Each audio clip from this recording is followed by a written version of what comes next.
Welcome to the Muslim Faculty of Advanced Studies Online. For more information about our programs, publications and membership, please visit our website, themuslimfaculty.org. أعوذ بالله من الشيطان الرجيم بسم الله الرحمن الرحيم ولا حول ولا قوة إلا بالله العلي العظيم وما توفيقي إلا بالله عليه توكلت وإليه أنيب والحمد لله على نعمة الإسلام وكفى بها نعمة. The title of this talk is The Last Decades of the Osmanlı Khalifate, The Last Decades of the Deen. And it will hopefully become clear why it's the last decades of the deen. There's a particular meaning to the word deen which you're aware of. And this is what is meant here. Academics are sometimes hesitant about revealing the underlying mechanics of the demise of the Caliphate. In the name of detailed objectivity, they sometimes obfuscate or even conceal the real force behind historical upheavals. What happened to the Osmanlı Dawlat was not really the result of a passive weakening of the old man of Europe, but a concerted attack on a power that was threatening to revive. And in the footnote we have a referring to Abdul Hamid II. And the footnote makes clear that he took it upon himself to revive the Caliphate. A concerted attack on a power that was threatening to revive, a power gathering momentum after a period of change. Orientalists are, for us Europeans, often the only source for what happened to the Muslims. Events are perforce seen through their eyes, however hard or sincerely they try to depict both sides of a story. Linguistically, they are sometimes slow to realize that a political, economic or social term has no corresponding equivalent in a European language. This necessarily entails a lack of understanding, or worse, a Christianization of the term in question. If, for example, we insist on translating the majestic Muslim institution of zakat as alms or a poor due, both Christian concepts indicating a personal, voluntary donation rather than an enforced, obligatory tax, then we shall fail to understand to a large extent the politics of Muslim society.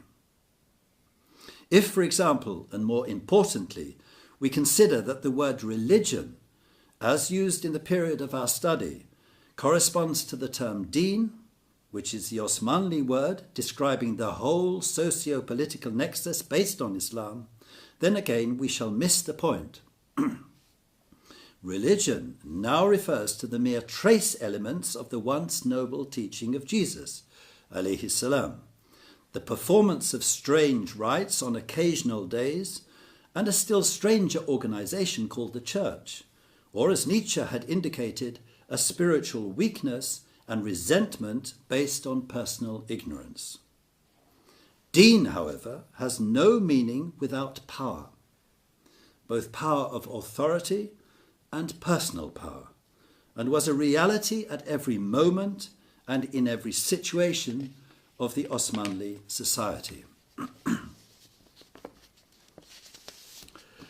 Hence the title, The Last Decades of the Osmanlı Caliphate, The Last Decades of the Deen.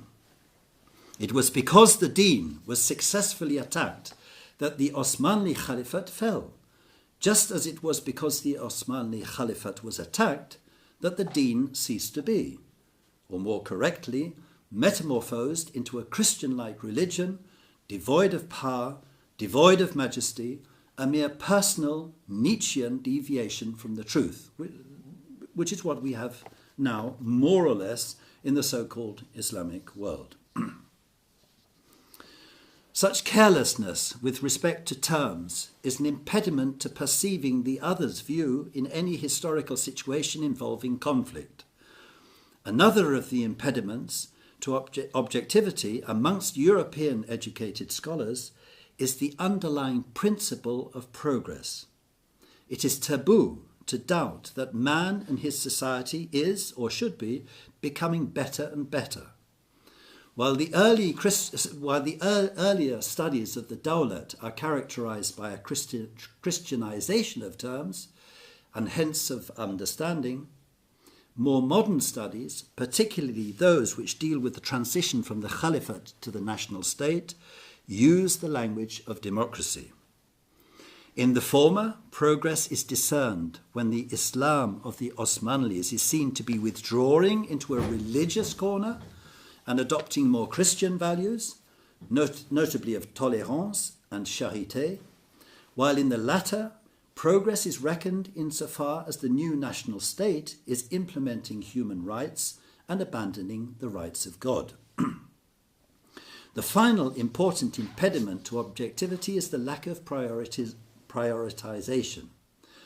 In the index to the shorter Encyclopedia of Islam, for example, there is an extremely copious entry of 20 lines for sex, while Khalifate merits only 3, and contains no mention of the Osmanli dynasty, which lasted over 500 years.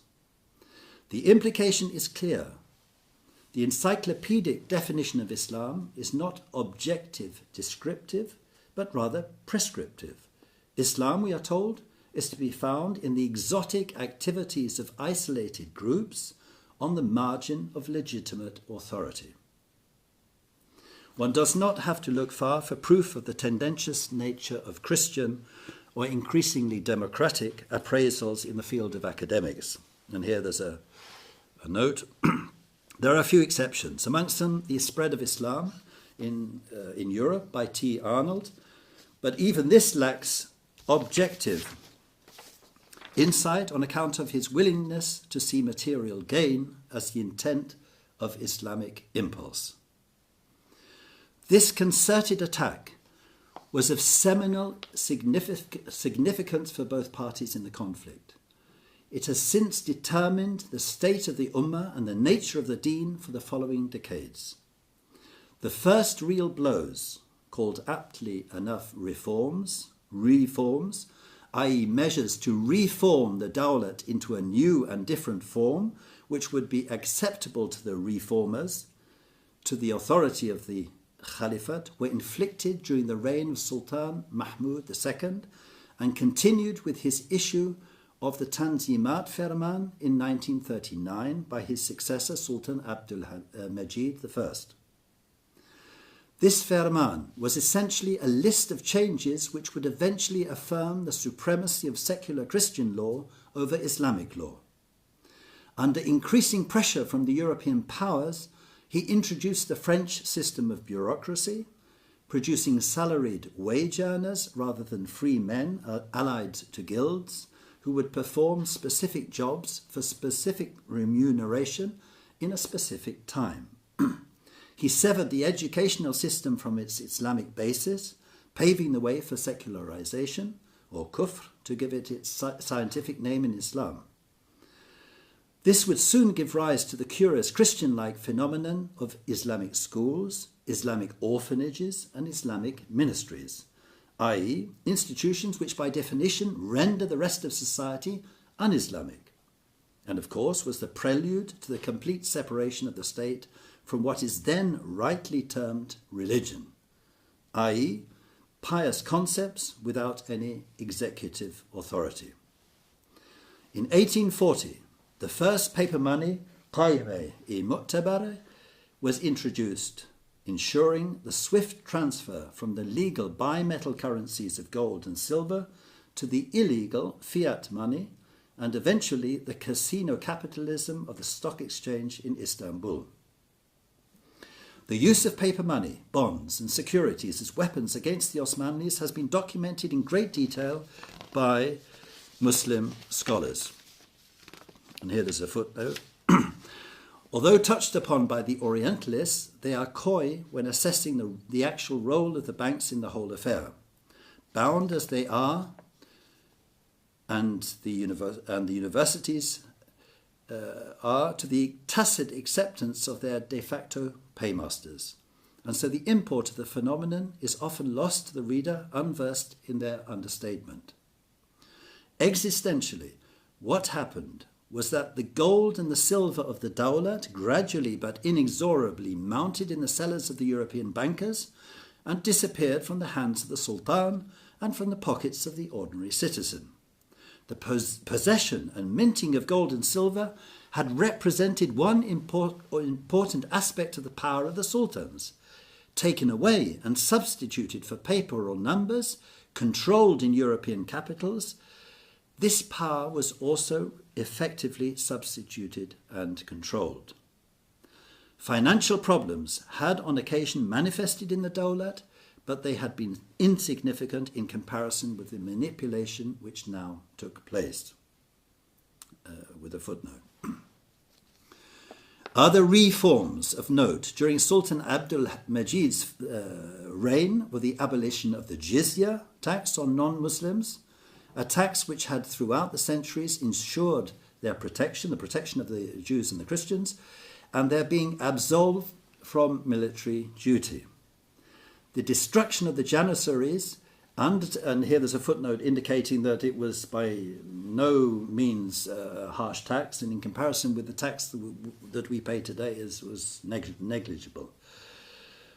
The destruction of the Janissaries, undertaken by his father, was completed with the introduction of European-style conscription, thus reducing a Sufic-based, inspired body of men committed to the defence of the Sultanate to a horde of disparate mercenaries. And the nationality law, which rendered all Osmanlis equal before the law. Muslims became mere citizens instead of members of and brothers in the Deen of Islam. Up to this point, the law had been theirs, and the other millets, the other groupings, the Christians, the Jews, the Armenians, the other millets had been generously provided for and tolerated. Now it was the Muslims and their deen which were tolerated by an emerging atheist democratic force, and the millets themselves became the vanguards of progress, free as they already were of any meaningful divine injunctions and more easily infiltrated by the forces of progress. In the understanding we have of progress. Other reforms included a Majlis-i Ma'arif-i Umumiyyeh, which would become the mode for the first parliament in 1876. In other words, the dividing of the Muslim Ummah into parties, with all this entails of division and strife. And most importantly, the adoption of French law and a French finance system, which would eventually result in the reduction of Islamic law to births, marriages, and deaths, destroying the complex and all-inclusive rulings of mu'amalat, which regulated all the daily practices of the Muslims, from markets, contracts, and trade to disputes and offences. The Ittihad wa Tarakki, society of the young Turks, as is often the case in the rhetoric of politics, meant exactly the opposite of union and progress, at least for Sultan Abdul Hamid. It meant the breakup of the multinational Osmanli Dawlat and the regression of society. In short, these changes were in line with the ideals of the French Revolution, a revolution nurtured in terror and destined to nurture further terror. Abdulaziz I's first modernization of the navy and the opening of the first Ottoman railway initiated a crucial relationship between the Dawlat and technology/European finance, which would intensify the crippling state debt and the Dawlat's submission to still further reforms. The Wikipedia entry for Murad V, who came after Abdul Majid. The Wikipedia entry for Murad V is interesting for its questioning of the real reason for his short-lived rule. In quotes, he became the Sultan when his uncle Abdulaziz was deposed. He was highly influenced by French culture. He reigned for 93 days before being deposed on the grounds that he was supposedly mentally ill. However, his opponents may likely have used those grounds to stop his implementation of democratic reforms. This is what I would like to stress here. The writer of the article is concerned with the truth regarding the cause of death. He is not concerned with democracy per se. It is a given in his mind, whatever the real reason of his death. Its mere mention is telling. Any means seems conceivable, at least for the writer, for the introduction of democracy, i.e., the introduction of a political form of governance compatible to the enemies of the personal power of the Sultan and the Pashas, and accessible to the dubious figures of high finance, just as any means were conceivable for the introduction of the model of the French Revolution. The problem with Sultan Abdul Hamid, for the promoters of the new secular religion of democracy, was that he was, as the Western scholars so aptly put, a traditional Muslim.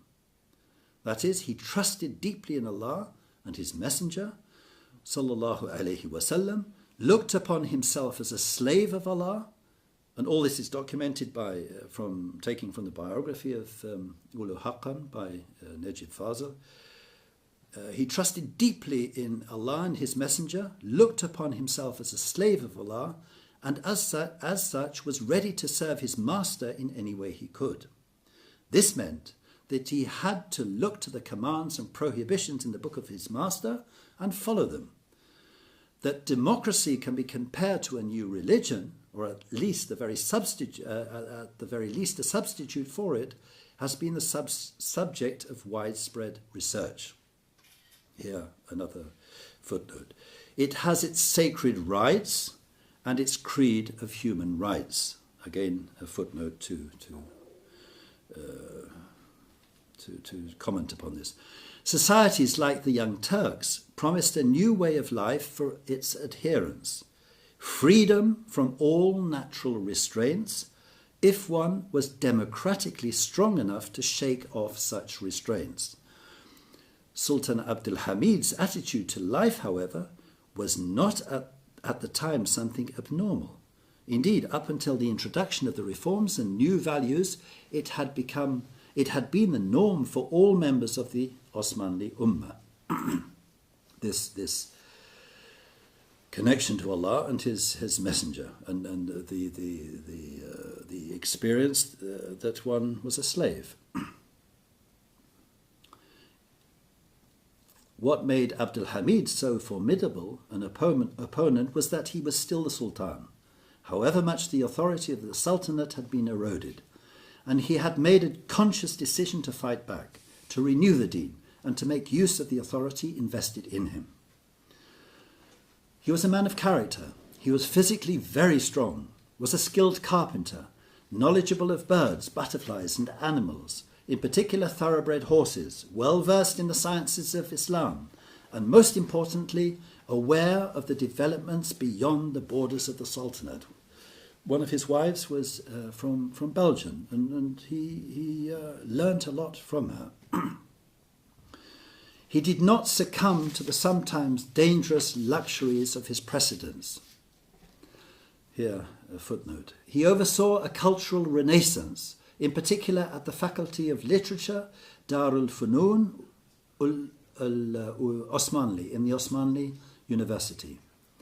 He and his supporters recognized that one of the keys to stability and growth was the upholding of the Osmanlijah, the rich language of the Dawlat, suffused with the languages of its peoples, and in particular that of the Deen.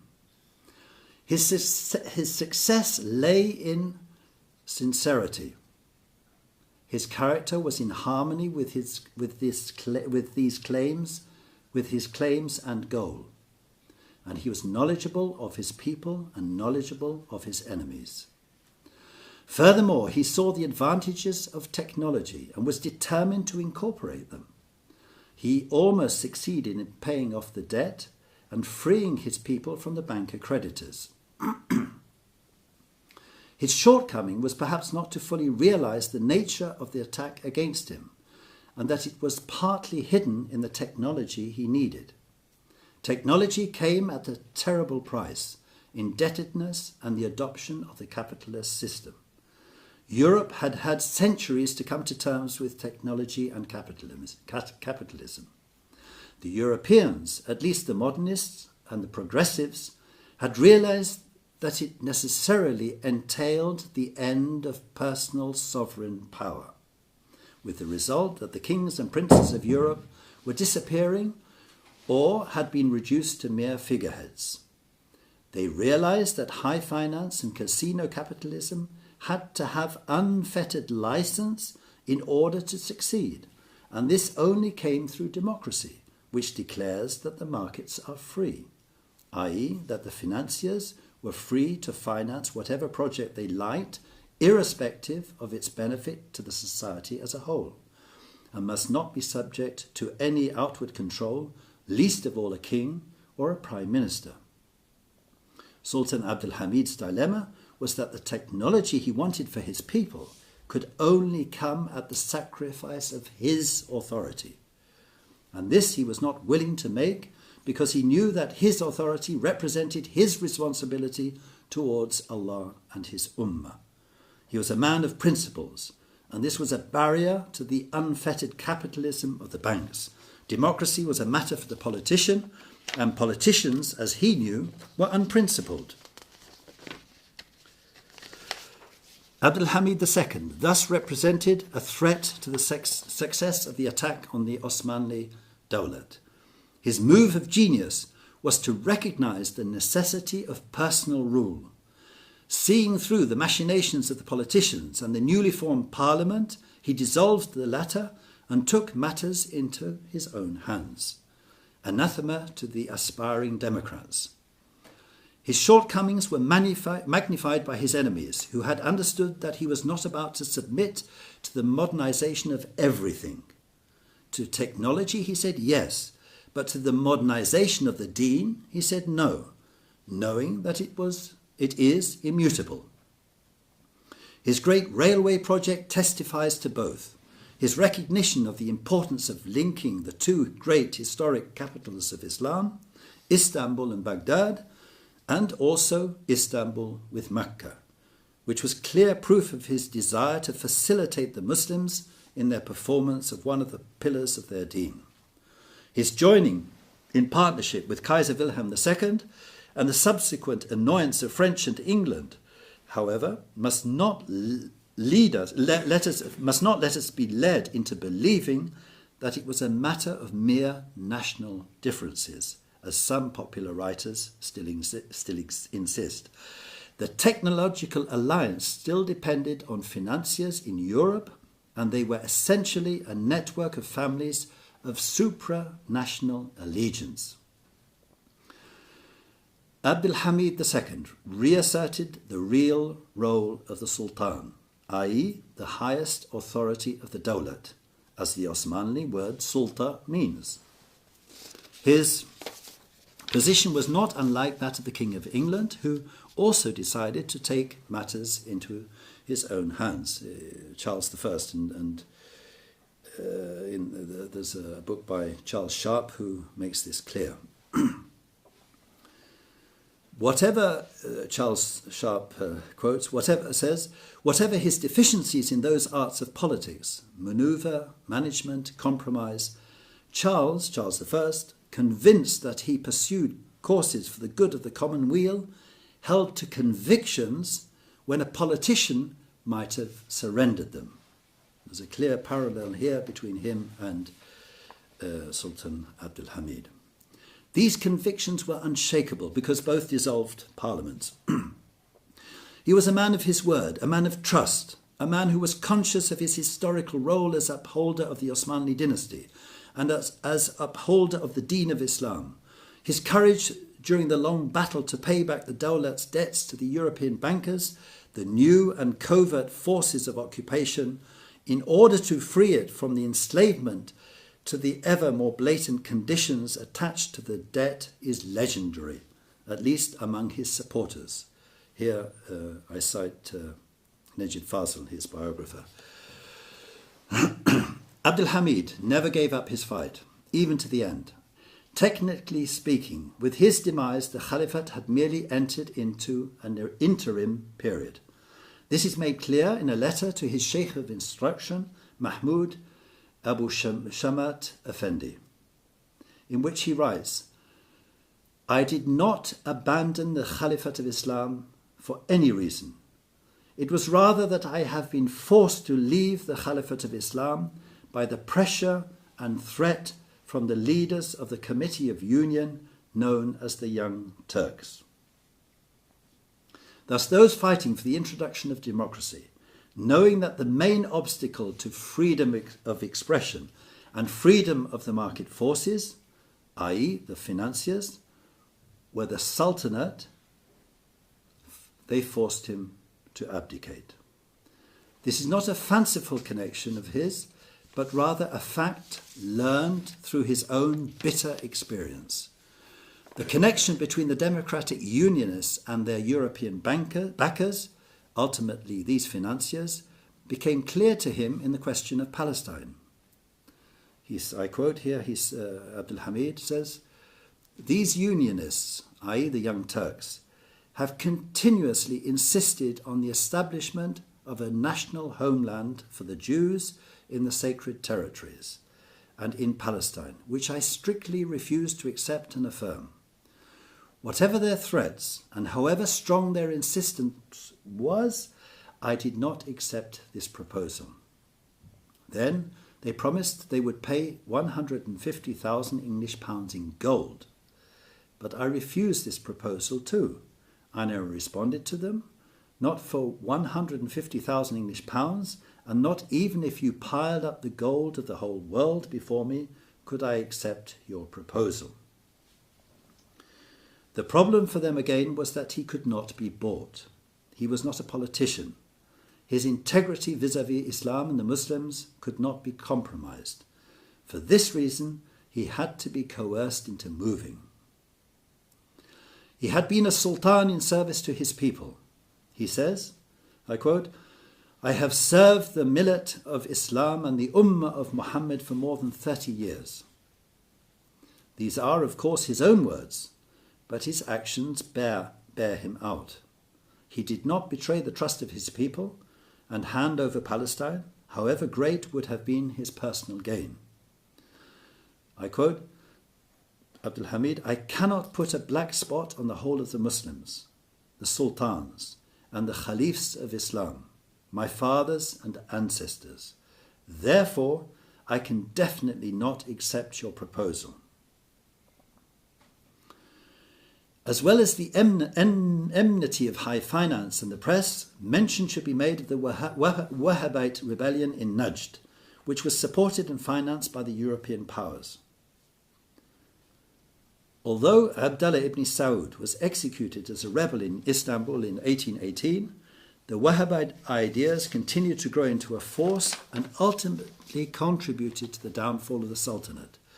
The key to understanding their effect is their de facto separation of deen from everyday affairs and trade and commerce, thus rendering it a religion in the sense indicated above, not a deen.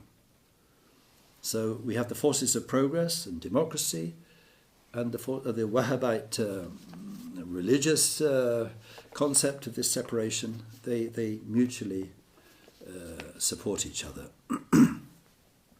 Nowhere in this is this more obvious than in present-day Saudi Arabia, where piety and severity rule in the home amongst the women folk and mosque, but where the American law of commerce and finance rules in the streets and supermarkets.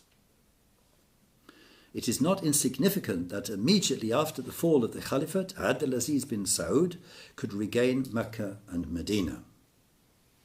So you have these pools of piety, and the rest of the kingdom is subjected to the American law of commerce and finance. This outcome was not unwelcome to the modernist forces. Although their hegemony ensured the continuation of a pious exterior, it permitted the legality of modernist business based on banking to flourish. What we find prior to the demise of the Caliphate, or at least prior to the attack of which we speak, is a world, for those within the Caliphate, basically in order, the people strong in their trust of the divine and justice, albeit not based on Christian or democratic rules, but rather the justice as determined by the Lord of the worlds in the Quran and through his prophet. The Dawlat, it is true, was maintained on occasion by horrendous means. The killing of royal family members on occasion to ensure the right heir was and still is inexcusable, despite the fatwas of some ulama. But it ensured peace and stability, almost inconceivable in comparison to the wars and devastation which afflicted Europe during the same period. It extended, the Dawlat extended almost from the Atlantic to the steppes of Asia, the Uyghurs were a province connected by the language, by trade, to the Dawlat.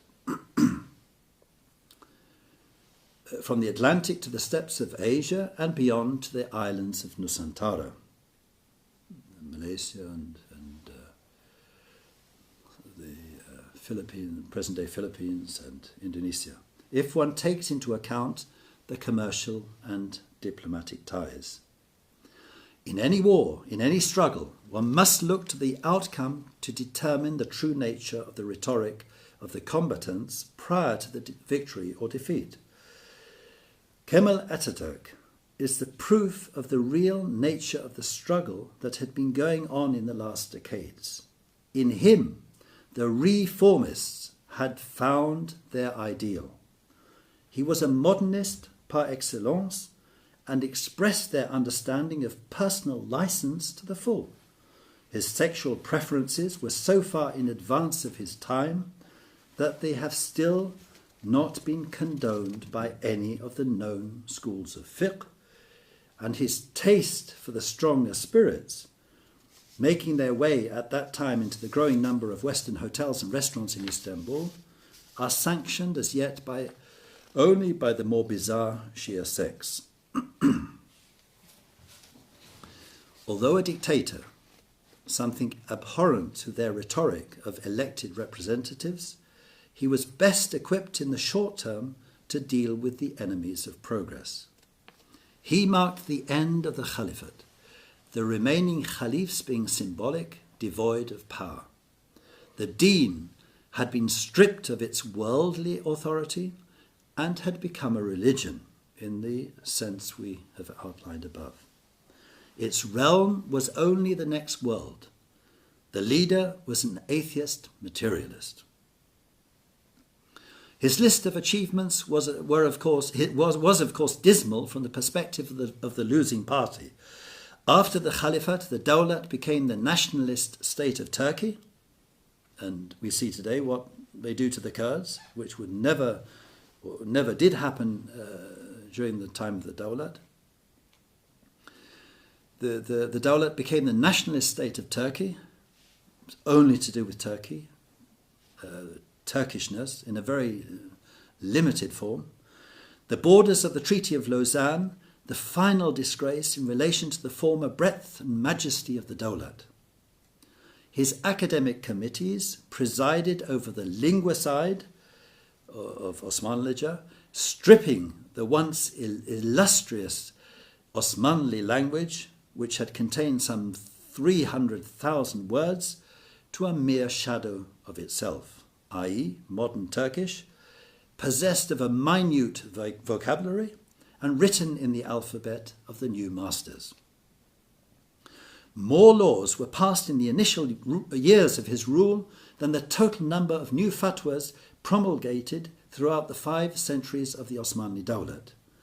This is a phenomenon familiar in current democracies, and whereas the new laws of the latter are often radical, changes to the Dawlat's legal system had been minimal, affected only by mere amendments upon an unchanging base. The deen doesn't change. There are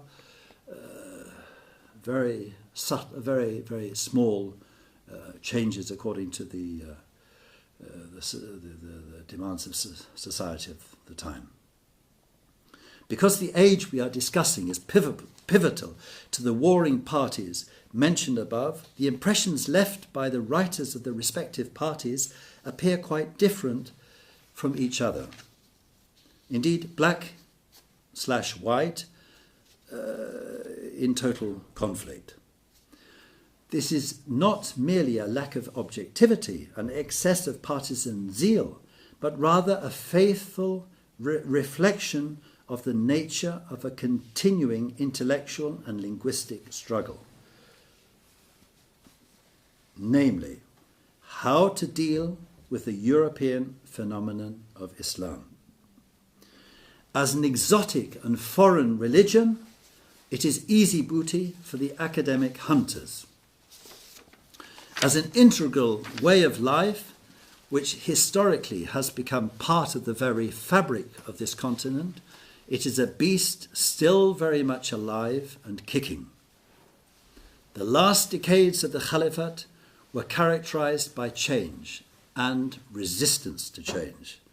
The modernists wanted immediate change. The sultans, especially Abdul Hamid, insisted on changing at a speed of their determination. Thank you.